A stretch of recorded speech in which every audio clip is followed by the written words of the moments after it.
Namo Buddhaya, sahabat Dhamma. Dalam kehidupan sehari-hari, setiap tindakan, ucapan, dan pikiran kita mencerminkan kualitas diri. Namun, tanpa disadari, kita seringkali jatuh ke dalam berbagai bentuk kecacatan yang menghalangi kita untuk mencapai kehidupan yang bermoral dan penuh kebijaksanaan.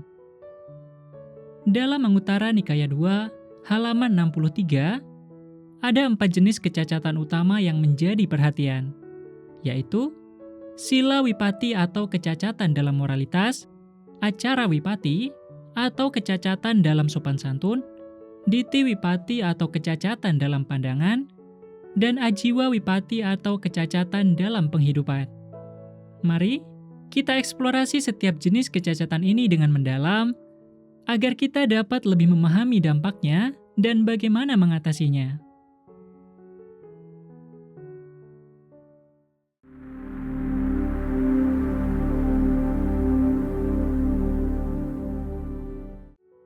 Yang pertama, Sila Wipati atau kecacatan dalam moralitas. Sila Wipati berarti pelanggaran terhadap moralitas. Moralitas, dalam konteks ini, merujuk pada kepatuhan terhadap prinsip-prinsip dasar yang menjaga kehidupan tetap harmonis. Pelanggaran moral bisa mencakup tindakan seperti membunuh, mencuri, berbohong, atau perilaku lainnya yang merugikan makhluk lain. Mengapa ini terjadi? Banyak orang melanggar moralitas karena godaan duniawi, ketidakmampuan mengendalikan diri, atau karena pengaruh lingkungan yang negatif. Misalnya, seseorang mungkin mencuri karena kebutuhan ekonomi, tetapi tindakan itu tetap menciptakan karma negatif. Dampak dari Sila Wipati, yang pertama adalah rasa bersalah dan ketidaknyamanan dalam hati. Yang kedua, kehilangan kepercayaan dari orang lain.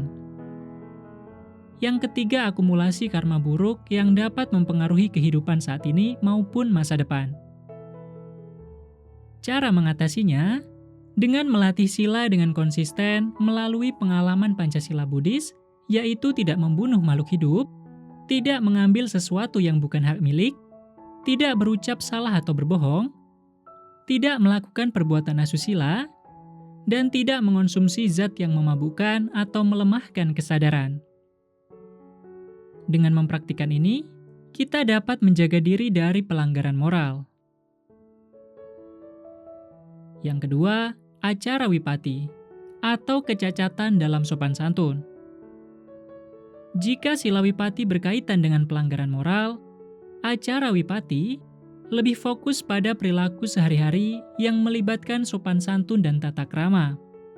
Hal ini mencakup bagaimana kita bersikap, berbicara, dan bertindak terhadap orang lain dalam berbagai situasi. Contoh Acara Wipati, berbicara kasar atau tidak hormat kepada orang tua, guru, atau orang yang lebih tua. Bertindak egois tanpa memperhatikan perasaan atau kenyamanan orang lain. Melanggar norma sosial yang bertujuan menjaga harmoni dalam masyarakat. Mengapa ini penting?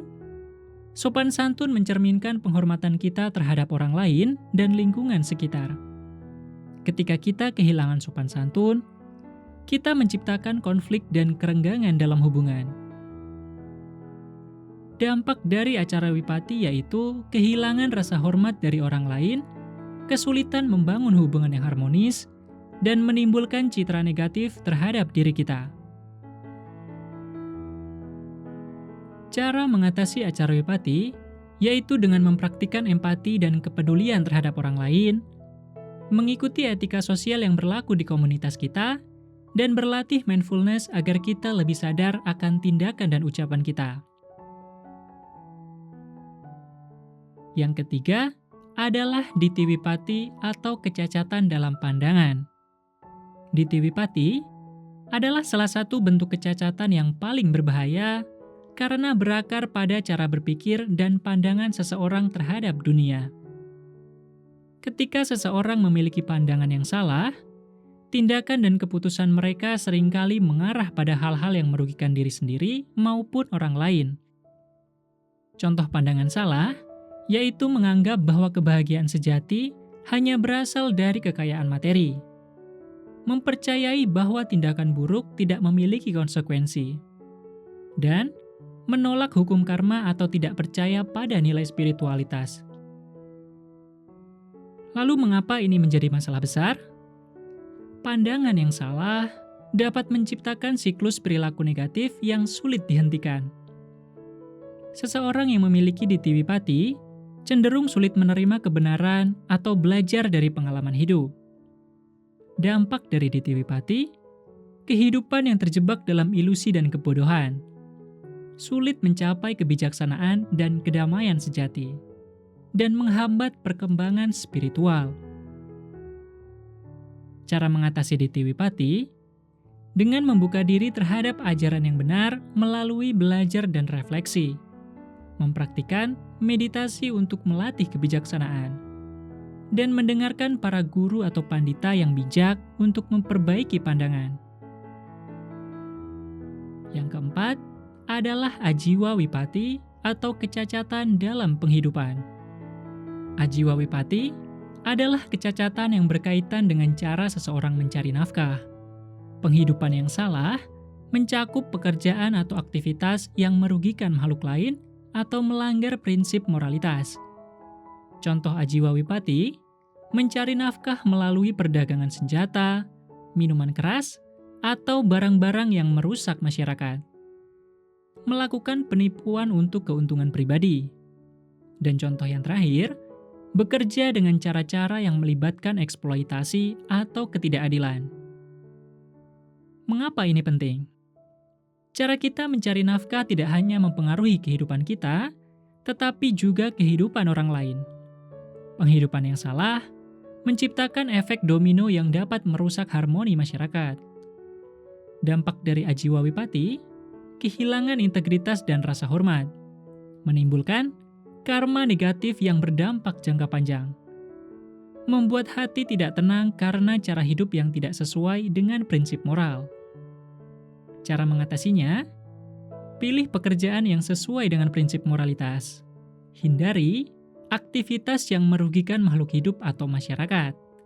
Refleksi diri secara berkala untuk memastikan penghidupan kita selaras dengan nilai-nilai kebajikan. Kesimpulannya, keempat kecacatan ini, sila wipatti, acara wipatti, ditthi wipatti, dan ajiwa wipatti, adalah rintangan besar dalam perjalanan menuju kehidupan yang bermakna dan penuh kebijaksanaan. Dengan memahami dan mengatasi kecacatan-kecacatan ini, kita dapat menciptakan kehidupan yang lebih harmonis, damai, dan selaras dengan ajaran Buddha. Mari terus melatih diri dengan moralitas, kesopanan, pandangan yang benar, dan penghidupan yang bijaksana untuk memperbaiki kualitas hidup kita dan memberikan dampak positif pada dunia di sekitar kita.